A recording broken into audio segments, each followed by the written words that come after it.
Hello friends. हम लोग जो है पीवाई की सीरीज लेक्चर 3 को रिवाइज करते हैं। पहला क्वेश्चन हमारा, Gandhi ji gave his slogan of do or die during which of the following movement of the सत्याग्रह। गांधी जी ने निम्नलिखित में से किस आंदोलन या सत्याग्रह के दौरान जो है करो या मरो का नारा दिया। सबसे पहले हम गांधी जी के बारे में समझते हैं कि गांधी जी जो है 9 जनवरी 1915 को जो है भारत आते हैं। जैसे ही भारत आते हैं वो बैक टू बैक चार जो है वो फिर एक तरीके से रिवॉल्ट या सत्याग्रह करते हैं। सबसे पहले जो है उन्होंने 1917 में जो है चंपारण सत्याग्रह किया था। चंपारण बिहार में है, वहां पे उन्होंने सत्याग्रह किया। और यहाँ पे जो है उन्हें राजकुमार शुक्ला जी जो है इनवाइट करते हैं। और वहां पे उन्होंने तीन कठिया सिस्टम के विरुद्ध जो है जो ये सत्याग्रह स्टार्ट किया था। वहां पे होता क्या था कि 3/20 भाग में नील की खेती करनी थी, और जिसके लिए जो है उन्होंने ये सत्याग्रह किया था। उसके बाद इंडिगो रिवॉल्ट से ही एसोसिएटेड है हमारा 1859 का इंडिगो रिवॉल्ट, जो कि हमारा वेस्ट बंगाल के नादिया डिस्ट्रिक्ट में हुआ था, जिसको लीड करा था दिगंबर और विष्णु विश्वास जी ने। उसके बाद हुआ था अहमदाबाद मील स्ट्राइक। ये हुआ था 1980 19 जो है हमारा 18 में ही। और यहाँ पे मील वर्कर्स जो थे वो अपने वेजेस को जो है हाइक करना चाहते थे, बढ़ाना चाहते थे, जो है जिसके लिए वहां पे जो है इन्फ्लुएंस सारा भाई जी ने उन्हें वहां पे इनवाइट किया था गांधी जी को। और इसके 6 दिन बाद ही हुआ था हमारा खेड़ा सत्याग्रह, जहाँ पे जो किसान वगैरह थे वो अपने टैक्स को जो है कम करना चाहते थे। और क्योंकि फसल अच्छी हुई नहीं थी और ब्रिटिशर्स ने टैक्स उतना ही रखा था, तो जिसकी वजह से ये अपने टैक्स को कम करना चाहते थे, और वहां पे जो है सरदार पटेल जी ने इन्हें इनवाइट किया था। ठीक, तो back to back Gandhi ji जब 9 जनवरी 1915 को वहां चार जो है इन्होंने एक तरीके से सत्याग्रह किया। सबसे पहले उन्होंने चंपारण सत्याग्रह किया, उसके बाद अहमदाबाद किया, उसके बाद खेड़ा किया। ठीक। ठीक, तो इतना क्लियर हुआ। अब यहाँ पे एक छोटा सा पॉइंट है इसका कि 1905 में जो है सर्वेंट ऑफ इंडिया सोसाइटी इसकी स्थापना करते हैं जो है गोपाल कृष्ण गोखले। तो सर्वेंट ऑफ सोसाइटी की स्थापना जो है गोपाल कृष्ण गोखले करते हैं, जो गांधी जी के राजनीतिक गुरु हुआ करते थे एक तरीके से। और इन्होंने ही जो है बनारस सेशन जो हुआ था 1905 में कांग्रेस का, उसको भी इन्होंने ही प्रिसाइड करा था। अब सरदार पटेल जी की बात करें, तो सरदार पटेल जी जो है ये बारदोली सत्याग्रह से एसोसिएटेड है, पहली चीज तो। इनको जो है जब ये बारदोली सत्याग्रह कर रहे थे 1928 में, तो वहीं पे वहां की महिलाओं ने इन्हें सरदार का टाइटल दिया था। ठीक, आगे चलते हैं हम। अब हम बात करते हैं क्रिप्स मिशन की। क्रिप्स मिशन 1942 में जो है भारत आया था। इसने जो है कांग्रेस ने जो है एक तरीके से पूर्ण स्वराज का एक प्रपोजल दिया क्रिप्स मिशन को। बट क्रिप्स मिशन ने क्या किया, इस प्रपोजल को रिजेक्ट कर दिया, और उसने जो है ऑफर करा डोमिनियन स्टेटस की। और इसी के ही रिस्पॉन्स में जो है गांधी जी ने क्विट इंडिया मूवमेंट स्टार्ट किया था। ठीक, अब सबसे पहले क्या किया गया कि ऑल इंडिया कांग्रेस कमेटी थी, जिसने अपनी मीटिंग जो है ग्वालिका टैंक बॉम्बे में करा 1942 में। और वहीं पे ये डिसाइड किया गया कि अब हम लोग जो है भारत छोड़ो आंदोलन या क्विट इंडिया मूवमेंट को लॉन्च करेंगे। अब इस जैसे ही इस मूवमेंट को लॉन्च किया गया, पहले दिन ही क्या किया गया, सब लोगों को अरेस्ट कर लिया गया, जिसकी वजह से इस मूवमेंट को हम लीडरलेस मूवमेंट के नाम से जानते हैं। अब इसी पर्टिकुलर मूवमेंट में क्या हुआ कि जो उषा मेहता है, इन्होंने अंडरग्राउंड रेडियो मूवमेंट स्टार्ट किया। और यहाँ पे जो है अलग अलग स्लोगन दिए गए हैं, जैसे दिल्ली चलो, ये सुभाष चंद्र बोस जी का है, जय हिंद सुभाष चंद्र बोस का, give me blood I shell give you freedom, ये भी सुभाष चंद्र बोस के स्लोगन है। सुभाष चंद्र बोस के जो पॉलिटिकल गुरु थे वो थे हमारे चित्तरंजन दास। और इनका बर्थ डे जो है वो 23 जनवरी को हम सेलिब्रेट करते हैं, और 23 जनवरी को हम पराक्रम दिवस के रूप में मनाते हैं।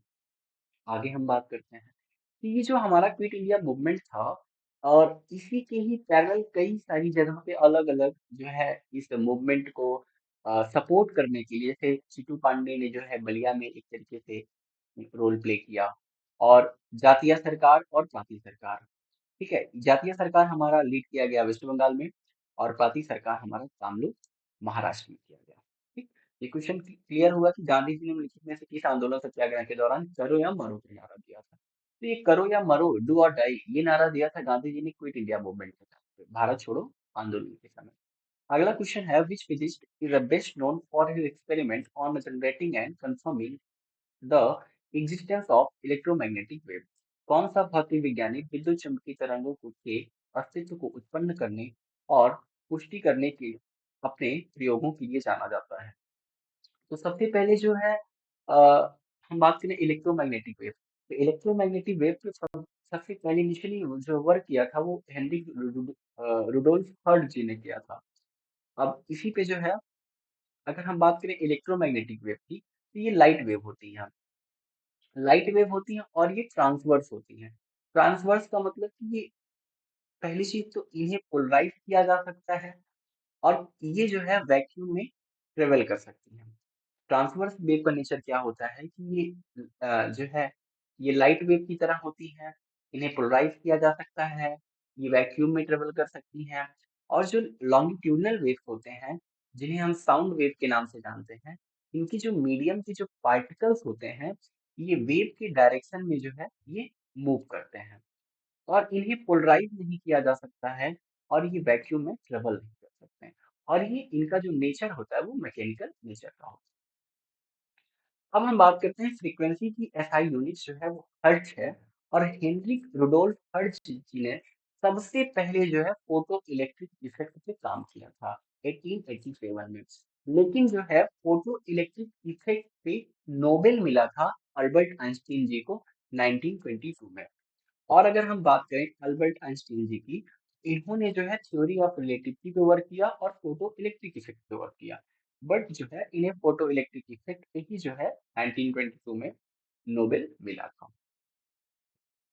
अब बात करें जॉन डाल्टन की, तो जॉन डाल्टन ने एटॉमिक थ्योरी दी थी, ठीक है, जिसमें उन्होंने ये कहा कि जो एटम है वो इंडिविजिबल है। बट फर्दर बाद में ये प्रूफ हुआ कि एटम तो डिविजिबल है। इनके जब सब मैटर में हम जाते हैं, सब पार्टिकल्स में जाते हैं, तो हमारा इलेक्ट्रॉन है, प्रोटॉन है और न्यूट्रॉन है। वैसे तो मेसान और इलेक्ट्रॉन भी होता है। ठीक है, अब इलेक्ट्रॉन की डिस्कवरी करी जेजर थॉमसन ने, प्रोटॉन की डिस्कवरी करी थी सबसे पहले गोल्डस्टीन ने, लेकिन ये नाम नहीं दे पाए और बाद में इसको क्रेडिट जाता है रदरफोर्ड जी को। अब न्यूट्रॉन की बात करें तो न्यूट्रॉन की डिस्कवरी करी थी जेम्स चैडविक ने। ठीक, अब बात करते हैं थोड़ा सा रदरफोर्ड की, और रदरफोर्ड ने ही सबसे पहले जो है एक गोल्ड फॉइल पे जो है अल्फा पार्टिकल की बमबारी करके जो है न्यूक्लियस की डिस्कवरी करी थी। ठीक, तो अंस रदरफोर्ड ने न्यूक्लियस की भी डिस्कवरी करी और उन्होंने ये भी बताया कि जो है न्यूक्लियस में प्रोटॉन और न्यूट्रॉन एक साथ रहते हैं जिन्हें हम कॉमनली न्यूक्लियॉन कहते हैं। ठीक, अब हम इलेक्ट्रोमैग्नेटिक स्पेक्ट्रम के बारे में समझते हैं कि इसमें एक कौन यहाँ पे एक है कि rich man in Victoria uses extra gold. ठीक, तो आर से हमारा रेडियो वेव, एम से हमारा माइक्रोवेव, आई से हमारा इंफ्रारेड वेव, वी से विजिबल वेव, यूवी से अल्ट्रावायलेट वेव वेव और एक्स से हमारा एक्स रे और जी से हमारा गामा रे। जैसे जैसे हम आगे की तरफ जाते हैं तो हमारा जो वेवलेंथ है वो डिक्रीज करता है और हमारी फ्रीक्वेंसी क्या करती है वो इंक्रीज करती है। इसका मतलब है जैसे हम इसका मतलब ये है कि वेवलेंथ जो है वो फ्रीक्वेंसी के इन्वर्सली रिलेशन है। मतलब अगर वेवलेंथ बढ़ेगा फ्रीक्वेंसी घटेगी, अगर फ्रीक्वेंसी बढ़ेगा तो वेवलेंथ घटेगा। तो हम सबसे पहले बात करें एक्सरे की। एक्सरे की डिस्कवरी करी थी विलियम रॉडसन ने और जिन्हें फिजिक्स में अगर हम बात करें तो सबसे पहले जो है नोबेल ये विलियम रॉडसन को मिला था। ठीक, अगला क्वेश्चन। तो इसका क्वेश्चन तो हमने पहले डिस्कवर करा था कि किसने सबसे पहले इलेक्ट्रोमैग्नेटिक वेव पे वर्क करा था, तो वो रुडोल्फ हर्ट्ज जी ने करा था। ठीक, हर्ट्ज जो है ये फ्रीक्वेंसी की एसआई यूनिट भी होती है। तीसरा क्वेश्चन है is the proper management of a natural resource to prevent its exploitation destruction और डिग्रेडेशन। किसी प्राकृतिक संसाधन का उचित से प्रबंधन है जिससे उसका दोहन विनाश या क्षरण रोका जा सके, तो कंजर्वेशन। कंजर्वेशन का मतलब संरक्षण, किसी चीज को बचाते हैं, कंजर्व करते हैं। अगला क्वेश्चन है which article of the Indian constitution mention that election to fill a vacancy caused by the expiration of the term of office of the president shall be completed before the expiration of the term। ये article 62 में है। एक trick है कि प्रेम trekking पे चलना है, कम in time. ठीक, ये सिंपल सा ट्रिक है जिसके थ्रू हम प्रेसिडेंट के सारे आर्टिकल्स को याद कर सकते हैं।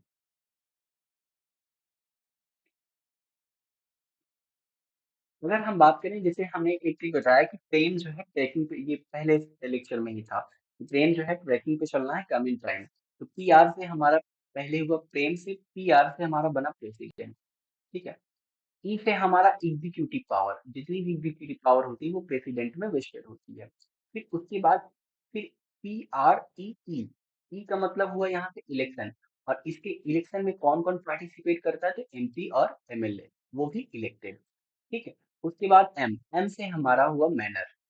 मैनर का मतलब हुआ कि ये किस तरीके से होता है, तो जाहिर सी बात है ये इनडायरेक्ट मेथड से होता है, और ये जो है सिंगल ट्रांसफरेबल वोट, और और एक था और यार, भूल जा रहा है। ठीक है। सिंगल ट्रांसफरेबल वोट और इनडायरेक्ट मेथड से जो है इसका इलेक्शन किया जाता है। और फिर उसके बाद हम बात करते हैं फ्रेम ट्रैकिंग पे। तो टी आर से इसका हुआ टर्म, 5 साल का इनका टर्म होता है। अब उसके बाद ई से हुआ एलिजिबिलिटी फॉर री इलेक्शन, ये मल्टीपल टाइम जो है इलेक्शन लड़ सकते हैं। फिर उसके बाद क्यू, क्यू से हुआ क्वालिफिकेशन। इसके क्वालिफिकेशन की बात करें तो इसका एज जो है प्रेसिडेंट का वो 35 साल का होना चाहिए, और जो है ये लोकसभा का सदस्य बनने की इसके पास सारी क्वालिटीज होनी चाहिए, कंडीशंस होनी चाहिए। और उसके बाद अगर हम बात करें इसकी कंडीशन क्या है, कंडीशंस ऑफ प्रेसिडेंट हाउस, तो ये आर्टिकल 59 में है। उसके बाद कम इन टाइम। ठीक है। प्रेम जो है ट्रैकिंग पे चलना है, कम इन टाइम। तो उसके बाद जब हम 60 पे जाते हैं तो वो हमारा ओथ है, कम, सी ओ ओ, ओ से हमारा ओथ है, अफर्मेशन है। तो प्रेसिडेंट को ओथ कौन दिलाता है, सीपीआई दिलाता है। ठीक है। उसके बाद आई से हमारा इम्पीचमेंट है, जो यूएसए से लिया गया है। ठीक है। उसके बाद जब हम आर्टिकल 62 में जाते हैं, कम इन टाइम, ई से, तो ये है लास्ट वाला जो है time of holding election fill vacancy in the office of president. तो जो है किसी भी, जैसे कोई प्रेसिडेंट है उसका कार्यकाल पूरा हुआ तो उससे पहले भी जो है इलेक्शन करवा देना चाहिए, जिससे कि सीट कोई वैकेंट ना रहे। ठीक। तो ये जो इम्पीचमेंट का कॉन्सेप्ट है, ये पहली चीज तो लिया गया है यूएसए के कॉन्स्टिट्यूशन से। ठीक। और दूसरी चीज जो है, जब कोई भी वायलेशन होता है कॉन्स्टिट्यूशन का, तो ही इम्पीचमेंट जो है वो अप्लाई होता है। और इसमें जो है तभी जो है इलेक्टेड और नॉमिनेटेड एमपी जो है वो पार्टिसिपेट करते हैं। इसका जो प्रोसेस है ना वो थोड़ा सा लंबा है।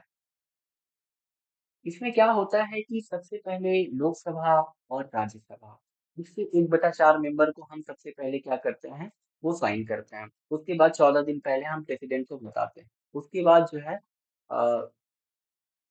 मेजोरिटी में, मतलब जो टोटल स्ट्रेंथ है हमारा लोकसभा और राज्यसभा का, उसका 2/3 मेंबर, मतलब स्पेशल मेजोरिटी से हम उस पे हम पहले अप्रूव करवाते हैं। उसके बाद तब जाके कोई प्रेसिडेंट के ऊपर जो है इम्पीचमेंट अप्लाई हो पाता है। तो अभी तक किसी भी प्रेसिडेंट के ऊपर जो है अभी तक इम्पीचमेंट अप्लाई नहीं हुआ है।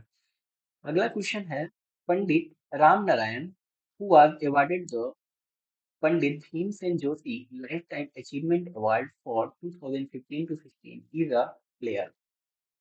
तो पंडित राम नारायण जिन्हें 2015 से 16 के लिए Pandit Bhimsen Joshi lifetime achievement पुरस्कार से सम्मानित किया गया एक खिलाड़ी है। तो पंडित राम नारायण जो है ये सारंगी से एसोसिएटेड है।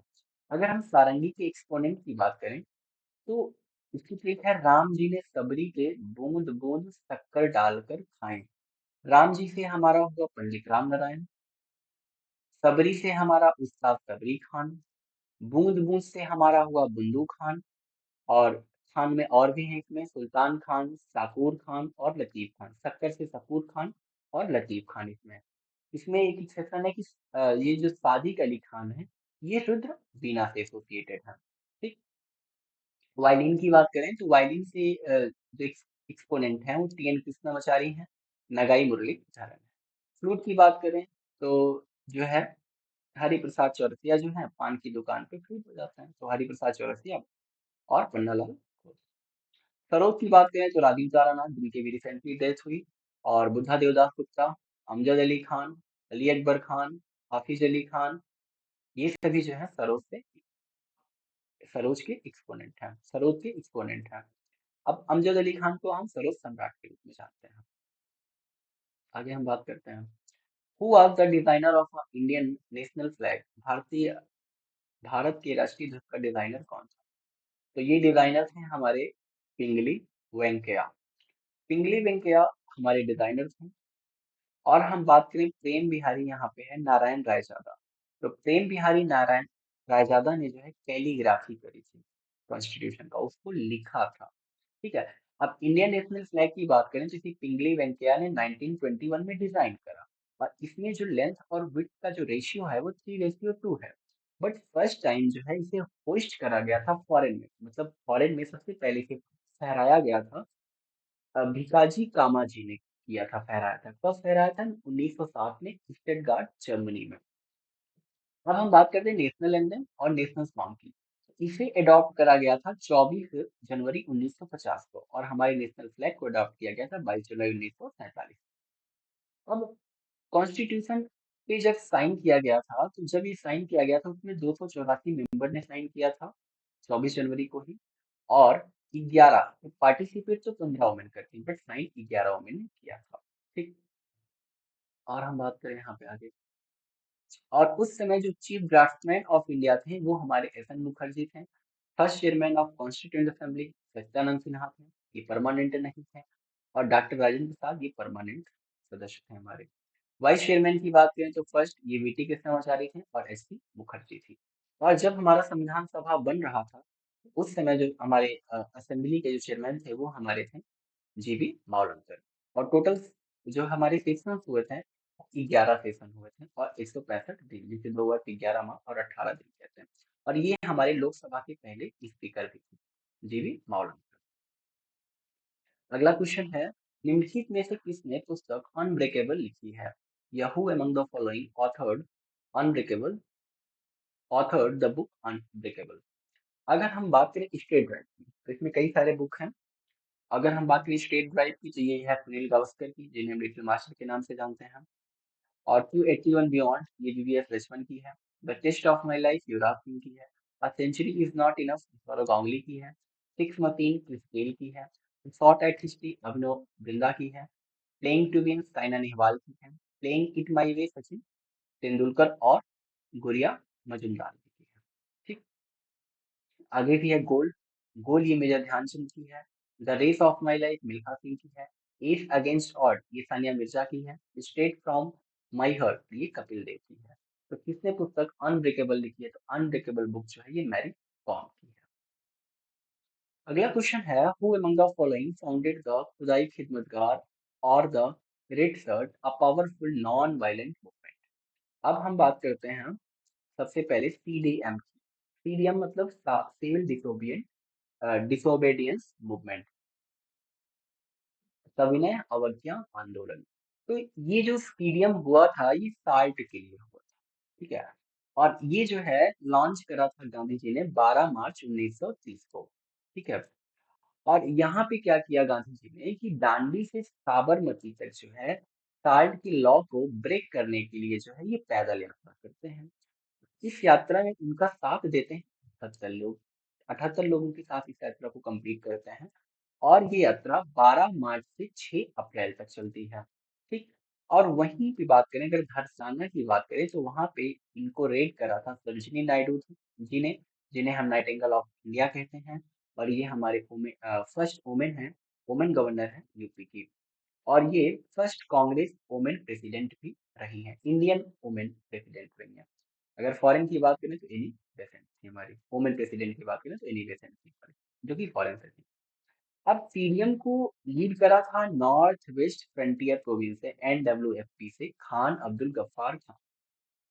और इन्होंने जो है खुदाई खिदमतगार नाम की एक पार्टी बनाई थी। इन्होंने जो है रेड शर्ट मूवमेंट भी लॉन्च करा था। और ये जो है तो ये पाकिस्तान का भी प्रेजेंट किया, जिन्हें भारत रत्न मिला था। और इन्हें भारत रत्न भी इस काम के लिए मिल चुका है। तो अब हम बात करें, एक बुक है लॉन्ग वॉक टू फ्रीडम। ये नेल्सन मंडेला की ऑटोबायोग्राफी है। और 1930 में जब पहला राउंड टेबल कॉन्फ्रेंस लंदन में हुआ था, तो कांग्रेस ने इसे बाइकआउट करा था। ठीक है। उसके बाद क्या हुआ, गांधी इरविन पैक्ट होता है। तो गांधी इरविन पैक्ट होता है 1931 में। तो जब गांधी इरविन समझौते में वहां पे ये गांधी जी ने कहा कि हम, कांग्रेस ने ये आश्वासन दिया कि हम जो है सेकेंड राउंड टेबल कॉन्फ्रेंस जो कि लंदन में होगा, उसमें जो है हम पार्टिसिपेट करेंगे। तो सेकेंड वाले में पार्टिसिपेट करते हैं। बट जो है कांग्रेस जो है अगेन जो है तीसरे राउंड टेबल कॉन्फ्रेंस जो कि 1932 में हुआ था उसको नेग्लेक्ट कर देती है। अब हम बात करें भीमराव अम्बेडकर जी की, तो भीमराव अम्बेडकर जी तीनों राउंड टेबल कॉन्फ्रेंस में जो है ये पार्टिसिपेट किए थे। अगला क्वेश्चन देखते हैं। Read the given statement and select the correct options. The active principle of state policy consists of all the ideals which the state should follow and keep in mind while formulating policies and enacting laws for the country. It can be enforced by the judiciary. They can be suspended during a national emergency. तो सबसे पहले हम बात करते हैं GPSC की। GPSC जो है हमारा पार्ट 4 में है, आर्टिकल 36 से 51 में है। इसे जो है आयरलैंड के कॉन्स्टिट्यूशन से बोरो करा गया है। ये एक पॉजिटिव ऑब्लिगेशन है स्टेट की, मतलब स्टेट को ये काम करना चाहिए। और सबसे पहले अगर हम आर्टिकल 36 की बात करें तो उसमें स्टेट की डिफिनेशन ही दी गई है।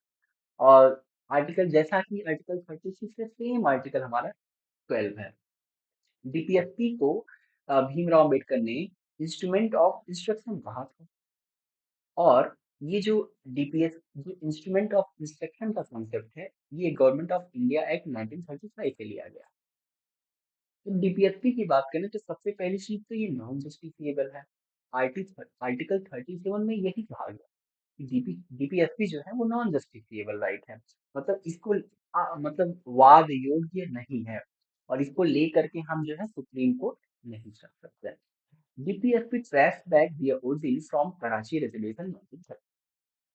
और डीपीएसपी का जो ओरिजिन है वो कराची रेजोल्यूशन में ही रखा गया था एक तरीके से।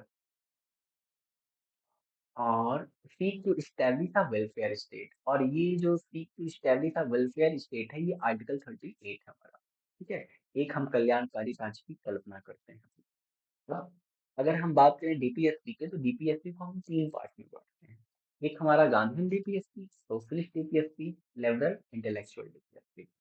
अगला क्वेश्चन हमारा, विच of the following statement is, इसका जो करेक्ट ऑप्शन होगा तो डीपीएसपी जो है ऑप्शन ए जो है करेक्ट ऑप्शन होगा, क्योंकि यहाँ पे क्या है, directive principle of state policy consist of all ideals which of the state should follow and keep in mind which formulating while formulating policies and enacting law for the country।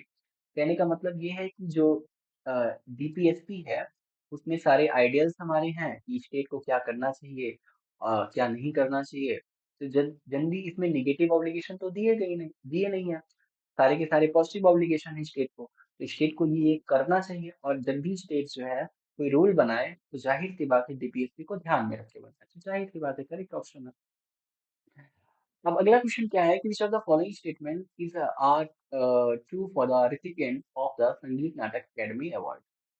तो option में अगर हम देखें तो Sonal Mansingh was elected as fellow of the Sangeet Natak Akademi in year 2018, पहला option. दूसरा, Jatin Goswami was elected as fellow of a Sangeet Natak Akademi in year 2018, दोनों option सही है। Radha Shridhar received the Sangeet Natak academy award in year 2018 for her contribute to Kathak. ठीक है। यहाँ पे क्यों है, जो सोनल मानसिंह है ये ओडिशी और भारतनाट्यम की दिशा में जाते हैं। ठीक है। और बात करें राधा श्रीधर की, तो ये भरतनाट्यम से एसोसिएटेड है। और यहाँ पे ऑप्शन में दिया गया है कथक। ठीक है। तो राधा श्रीधर जो है ये भरतनाट्यम से एसोसिएटेड है। अब भरतनाट्यम की बात करें तो ये तमिलनाडु का जो है एक तरीके से क्लासिकल डांस है, जिसे हम शादी या दासी अट्टम कहते हैं, क्योंकि इसे मंदिरों में जो है परफॉर्म करा जाता है। 1910 में जो है इसे ब्रिटिशर्स ने बैन कर दिया। और it symbolise fire from of पंच तत्व, पांच तत्व होते हैं जिसमें फायर को ये सिंबलाइज करता है। इसकी सीरीज ऑफ स्टेप्स में अलीरप अलीरिप्पु, जाति स्वरम, शब्दम, वर्णम, पदम और चिल्लना, ये इनकी सीक्वेंस है, सीक्वेंस ऑफ सीरीज या स्टेप्स ऑफ सीरीज है इसके। अगला क्वेश्चन है, the ryotwari system devised by Thomas Munro in which peasant cultivator had to pay annual taxes directly to the government was prevalent in which of the following present day state province? कि Tamil Nadu province में जो है Thomas मुनरे ने जो है ryotwari system को introduce करा था। जो ये रैयतवाड़ी सिस्टम है ये रिकार्डियन थ्योरी ऑफ रेंट पे बेस्ड था। ठीक है, यहाँ पे हम समझते हैं। तो रैयतवाड़ी सिस्टम जो है ये तमिलनाडु वाले रीजन में लॉन्च करा गया था। ये 1820 में लॉन्च करा था किसने? मुनरो और रीड ने। ठीक है, और ये जो है रिकार्डियन थ्योरी ऑफ रेंट पे बेस्ड था। अब हम बात करते हैं बंगाल, बिहार और उड़ीसा के रीजन में परमानेंट सेटलमेंट को लॉन्च करा था किसने? जिसे हम जमींदारी सिस्टम कहते हैं, और इसे लॉन्च करा था कॉर्नवालिस ने। और इस पंजाब वाले रीजन में, पंजाब और हिमाचल वाले रीजन में महलवारी सिस्टम को इंट्रोड्यूस करा गया था 1822 में फॉर्ट मैकेंजी और विलियम बेंटिक ने लॉन्च करा था। और फादर ऑफ सिविल सर्विसेज हम जानते हैं कौन? वालिस को। इन्होंने पुलिस सर्विस को भी इंट्रोड्यूस करा था। अगला क्वेश्चन हमारा है विच of the following statement about the Kushana dynasty is incorrect? Kushan वंश के बारे में कौन सा कथन गलत है? यहाँ पे हम समझ लेते हैं। अगर हम बात करें बुद्धिस्ट काउंसिल की, तो बुद्धिस्ट काउंसिल की बात करें तो गौतम बुद्ध की मृत्यु के बाद जो है वो 4 बौद्ध संगतियां होती हैं। पहली बौद्ध संगति जो होती है वो 483 BC में, यहाँ पे 86 है, कुछ भी हो सकता है, ऑप्शन इधर उधर होते रहते हैं। 483 BC में, दूसरा 383 में, तीसरा 250 BC में, और चौथा 80 AD के आसपास या फर्स्ट सेंचुरी में कहीं कहीं मिलता है के आसपास हुआ था। पहला जो है पेट्रोनिक या किस शासक ने करवाया? तो पहला अजातशत्रु ने, दूसरा कालाशोक ने, तीसरा अशोक ने, चौथा कनिष्क ने। और इसे प्रिसाइड करा था महाकश्यप ने, दूसरे को साबक मीर ने, तीसरे को मुगली ने, चौथे को वसुमित्र ने। और ये प्लेस की बात करें तो पहला राजगिरी में, दूसरा वैशाली में, तीसरा पाटलिपुत्र में, चौथा काश्मीर में। पहले में क्या किया गया? कंपाइलेशन किया गया विनय पिटक का, सूत्र पिटक का। दूसरे वाले में संघ को थेरवाद और महासंघिक में बांटा गया। तीसरे वाले में अभिधम्म पिटक का कंपाइलेशन किया गया, और चौथे में जो बौद्ध धर्म था वो हीनयान और महायान दो सेक्ट में डिवाइड हो गया। अब बात करते हैं कुषाण डायनेस्टी। ये पहली चीज तो इंडो ग्रीक है, और इसका जो फाउंडर था कुषाण डायनेस्टी का वो कुदुल कटफिसस था, जो कि सेंट्रल माइग्रेशिया से माइग्रेट करते हैं। और सेंट्रल माइग्रेशिया से 3 लोग जो है माइग्रेट, एक तो इंडो ग्रीक आते हैं हमारे, ठीक है, और हमारे सीसियंस आते हैं, और ये कुषाण आते हैं। ठीक है, और इसमें जो सबसे पावरफुल रूलर था वो कनिष्क था, और कनिष्क का ही इधर वाली कवि था अश्वघोष, जिसने बुद्ध चरित्र लिखा था। और कनिष्क ने सबसे प्योरेस्ट जो है गोल्ड कॉइन्स को इंट्रोड्यूस करा था, और इसने 78 एडी में जो है शक संवत को स्टार्ट करा, और जिसे गवर्नमेंट ऑफ इंडिया ने 1957 में जो है नेशनल कैलेंडर इंट्रोड्यूस करा। और जो हम लोग रिलीजियस कैलेंडर यूज करते हैं वो 57 एडी में जो है लॉन्च किया गया था। ठीक, जो विक्रम संवत होता है हमारा ना, जिससे हमारा भारतीय पंचांग वगैरह बना होता है। ठीक, अगला क्वेश्चन है match the following in the context of land category under the Chola dynasty. Chola राजवंश के तहत भूमि श्रेणियों में निम्नलिखित का मिलान करें। तो हम बात करें सबसे पहले चोला डायनेस्टी की। चोला डायनेस्टी की कैपिटल हुआ करती थी उड़ायूर, तंजौर, गंगईकोंडा, चोलापुरम। ये बनी थी राजेंद्र फर्स्ट के टाइम पे, गंगईकोंडा चोलापुरम। जब राजेंद्र फर्स्ट जो है गंगा नदी को पार करके वहां से राजा महिपाल को हराता, तो गंगा नदी को पार करके जीतने वाला ये गंगईकोंडा चोलापुरम। इनका जो इम्बलम था वो टाइगर था। इनका पोर्ट कावेरीपट्टनम या पुहार था।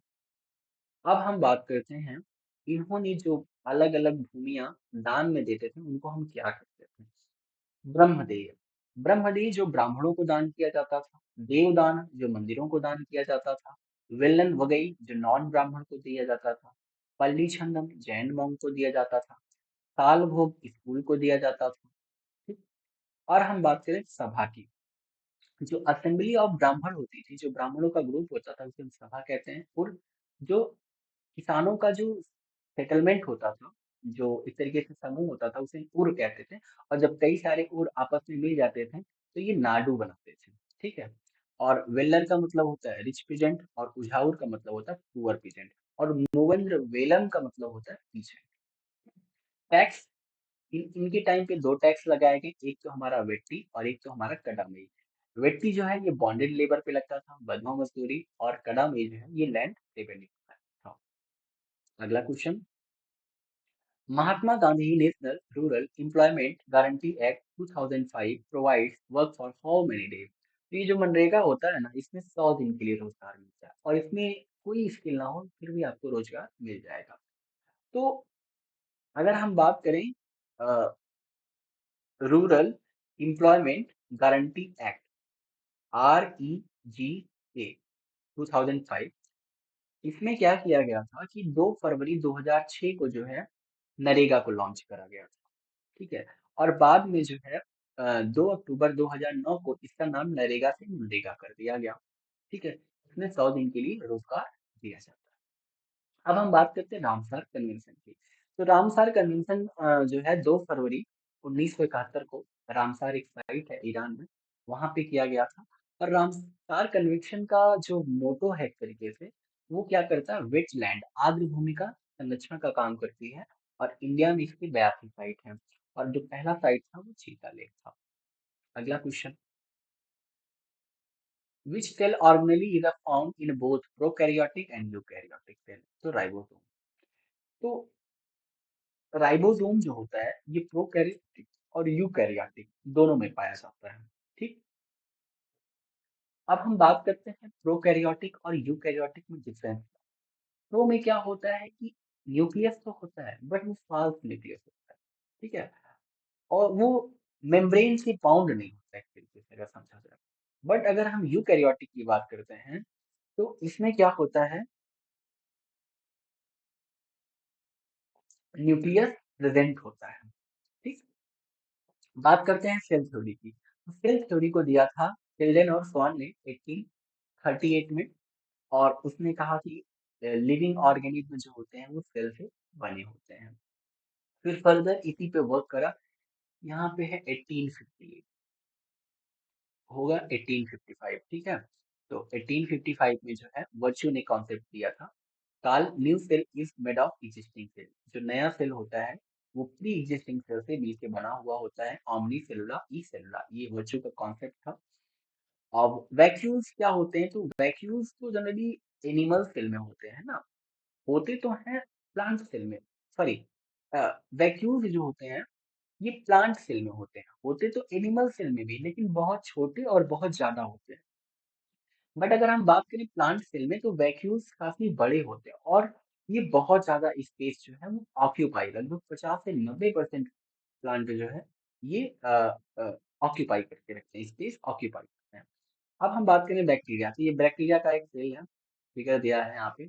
इनका जो न्यूक्लियस होता है वो अनडिफाइंड होता है, ये जो बताया प्रोकैरियोटिक में न्यूक्लियस जो है डिफाइंड नहीं होता और नॉन मेम्ब्रेन होता है इस तरीके से, और इसमें फ्लैगलम अपेंडिक्स है। ठीक है, माइटोकॉन्ड्रिया और प्लास्टिक, यही दो हैं जिनके पास अपना खुद का डीएनए और राइबोसोम होता है। साइनोबैक्टीरिया जिसे हम ब्लूग्रेन एल्गी कहते हैं। ठीक है, जैसे क्लेमाइडोमोनास। ये जो फ्रैगलम है ना, इसकी कई सारे स्ट्रक्चर्स होते हैं। ये इसका फिलामेंट है, ये इसका हुक है, और ये इसकी बेसल बॉडी है। इससे क्वेश्चन आते हैं। ठीक है, तो ये जो फ्रैगलम है इसके 3 पार्ट हैं। ठीक है, ये बेसल बॉडी, ये हुक और ये फिलामेंट।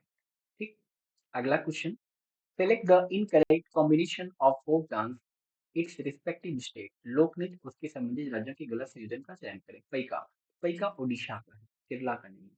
ठीक, महाराष्ट्र की बात करें फोक डांस की, तो कोली, पोवड़ा, पोवड़ाव, लवानी, लेजिम, गफा, मौनी, धंगकारी, गाजा। ठीक, तो ये जो है महाराष्ट्र की फोक डांस है। कर्नाटक की फोक डांस, यक्ष, बोलक, कमसाले, भूटा, आराधनी, ढोलू कुनीठा, नागमंडली। और पैका ओडिशा का फोक डांस है, और पैका रिवॉल्ट हुआ था 1817 में। ठीक है, जिसको लीड करा था जगबंधु विद्या जी ने। ठीक है, और गरबा जो डांस होता है इसमें जो है महिषासुर और दुर्गा जी के बीच की फाइट को दिखाया जाता है। गुजरात में डांडिया, गरबा, गोपारस, बिछुडो, टिप्पणी और भवाई ये गुजरात का फोक डांस है। अगला क्वेश्चन है Siddheshwar temple Mahadev temple is located in Bengal reflect the architecture of which dynasty. तो सिद्धेश्वर महादेव मंदिर जो अगर यहाँ पे हिंट दे दिया बंगाल, तो बंगाल में रूल कर रहा था पाला डायनेस्टी। तो पाल डायनेस्टी का जो फाउंडर था वो गोपाल था, बट सबसे पावरफुल रूलर जो था वो हमारा धर्मपाल था। ठीक। और जो बाद में ट्रिपेटाइट स्ट्रगल में पार्टिसिपेट करता है। अब यहाँ पे बात करें तो ये जो है पाल डायनेस्टी के रूलर थे धर्मपाल, जो कि ट्रिपेटाइट स्ट्रगल में इन्वॉल्व होते हैं और इसमें गुर्जर प्रतिहार और राष्ट्रकूट थे। गुर्जर प्रतिहार का फाउंडर नागभट्ट थे और राष्ट्रकूट के फाउंडर चंद्रगुप्त थे। ठीक। अब हम बात करते हैं पाल की। तो पाल का फाउंडर गोपाल था, जिसने उदानपुरी विश्वविद्यालय की स्थापना करी। धर्मपाल ने विक्रमशिला विश्वविद्यालय की स्थापना करी थी। ट्रिपेटाइट स्ट्रगल ये 790 एडी में हुआ था, कन्नौज के लिए हुआ था। और इसमें पाला गुर्जर प्रतिहारा और राष्ट्रकूट जो है पार्टिसिपेट करते हैं। ठीक है, बस सीधी सी बात। अगला क्वेश्चन है who was the first Arjun award winner in kabaddi. ये थे शाहजानंद महादेव शेट्टी। अर्जुन अवार्ड की बात करें तो ये सेकंड हाईएस्ट स्पोर्ट अवार्ड होता है, but first highest sport award जो है वो मेजर ध्यानचंद खेल रत्न अवार्ड था, जिसे पहले राजीव गांधी अवार्ड के नाम से जानते थे। ये 1991 से 1992 में सबसे पहली बार विश्वनाथ आनंद को दिया गया था, मेजर ध्यानचंद खेल रत्न अवार्ड। और हम बात करें सेकंड हाईएस्ट स्पोर्ट अवार्ड जो अर्जुन अवार्ड था, ये सबसे पहली टाइम पे जो है 1961 में दिया गया था। क्रिकेट में शैलेंद्र रानी को, आर्चरी में कृष्णदास को, फुटबॉल में पीके बनर्जी को, एथलेटिक्स में वीएस रंधावा को, बैडमिंटन में नाडू नाटेकर को। और ये जो ड्रोमस अवार्ड है ये सिर्फ कोचेस को दिया जाता है। ये सबसे पहले 1985 में दिया गया था।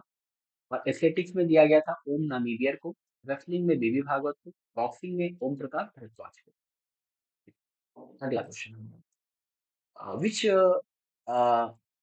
which with which sport is the BC Roy Trophy associated? तो BC Roy Trophy फुटबॉल से एसोसिएटेड है। बुर्जुआन ट्रॉफी हमारे रेसलिंग से एसोसिएटेड है। और बीसी राय ट्रॉफी जो हमारी ये फुटबॉल से एसोसिएटेड है। ये पहले अंडर 19 के लिए होती थी, लेकिन अभी अंडर 15 तक की होती है। Irani trophy, Deodhar trophy, Ranji trophy, Dilip Hazare trophy, Vijay Hazare trophy, Dilip trophy है और विजय हजारे ट्रॉफी, ये सभी जो है क्रिकेट से एसोसिएटेड है। आगा खम रंगा स्वामी कप हॉकी से एसोसिएटेड है। वाल बालकर कप जो है ये बॉक्सिंग से एसोसिएटेड है। 20वां क्वेश्चन और last question, by which of Indian constitution amendment act was the 11th fundamental duty added in the Indian Constitution। तो सबसे पहले अगर हम बात करें फंडामेंटल ड्यूटी, तो फंडामेंटल ड्यूटी जो हमारा ये आर्टिकल 51 ए पार्ट 4 में है। ठीक। ये नॉन जस्टिफिएबल है, पहली चीज, इसे लेकर के हम सुप्रीम कोर्ट नहीं जा सकते फंडामेंटल ड्यूटी को लेकर के। ठीक। अब ये जो 11वां फंडामेंटल ड्यूटी है, ये 86 कॉन्स्टिट्यूशनल अमेंडमेंट 2002 में छोड़ा गया था। इसमें क्या किया गया था, 6 से 14 साल तक के बच्चों को जो है फ्री एजुकेशन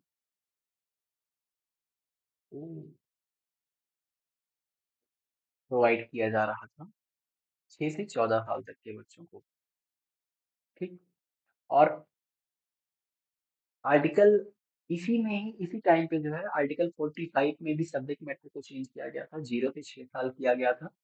और आर्टिकल 51 ए इसमें फंडामेंटल ड्यूटी को ऐड किया गया था। ये तो हमारे कॉन्स्टिट्यूशनल अमेंडमेंट है। तो इस तरीके से हमारा ये सेशन कंप्लीट होता है। अगर आपको पूरी तरीके से डिटेल में पढ़ना है तो आप जाके परमार सर के यूट्यूब चैनल पे जाके डिटेल में पढ़ सकते हैं। Thank you.